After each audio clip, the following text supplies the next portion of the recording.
Also, an SBS News exclusive, our investigation into Australian children behind bars, some as young as 10.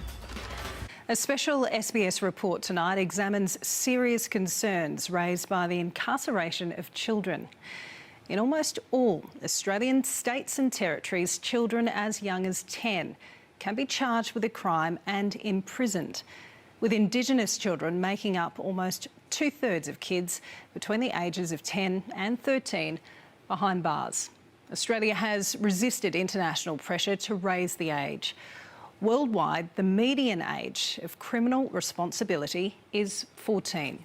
Tonight, SBS News is sharing the story of an Aboriginal boy from Western Australia who was locked away when he was just 10 years old, and how that experience has impacted his life. And a warning, this story contains content that some viewers may find confronting.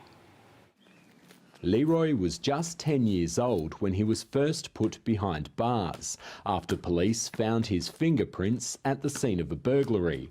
I didn't like it, there was too much bigger boys there, and I was probably the littlest one there. Still under 18, he's been imprisoned at Western Australia's Banksia Hill detention centre more than 30 times. Leroy says he's been strip-searched, assaulted, sworn at, and alleges that this year he saw a prison officer break the arm of another inmate. They rough-handle kids, they slam them on their face, and one of the boys got their arm broken in there from a guard. I keep looking at the walls, and I don't like being there for 5 hours. I used to be myself for an hour or something, but not that long. But it does my head in, I started stressing out. A repeat offender, Leroy has now spent more than a year of his life behind bars. Former detainees of Banksia Hill are currently preparing to sue the WA government over alleged mistreatment. Gerry Georgatos works with disadvantaged families across the state, and after briefly working inside Banksia Hill in 2020, has helped gather statements from more than 200 former inmates. These are children that we need to give some hope to, and if they don't have hope, well, 70% of young ones, of anyone who goes to Banksia, 70% of people who have been in Banksia, juvenile detention, go on to adult prison.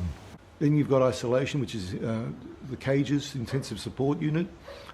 That's a cage within a cage. It's a holding pen within the larger holding pen. And Banksia isn't as big as many people think it is. It doesn't have the spaces that it should have, the spatial context. The cells themselves are quite sad. They're quite suffocating, asphyxiating. They're small, and they're not, purposeful for children. And also for the opportunity to just do some study, reading, and have some private space themselves.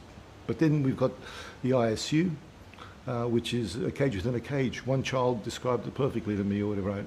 Spatial context of the cells. He can stretch out both arms, and he can touch both walls. That's how big that cell is. And that's no place for children. The Director-General and the Commissioner for the WA Department of Justice both declined to be interviewed. In a statement, a spokesperson said the department is looking at ways to facilitate staff training that won't require detainees to be locked in their cells. The department says it has no record of an inmate sustaining an arm injury at the time that it was alleged to have happened, and it says that programs to ensure the well-being of detainees are being provided.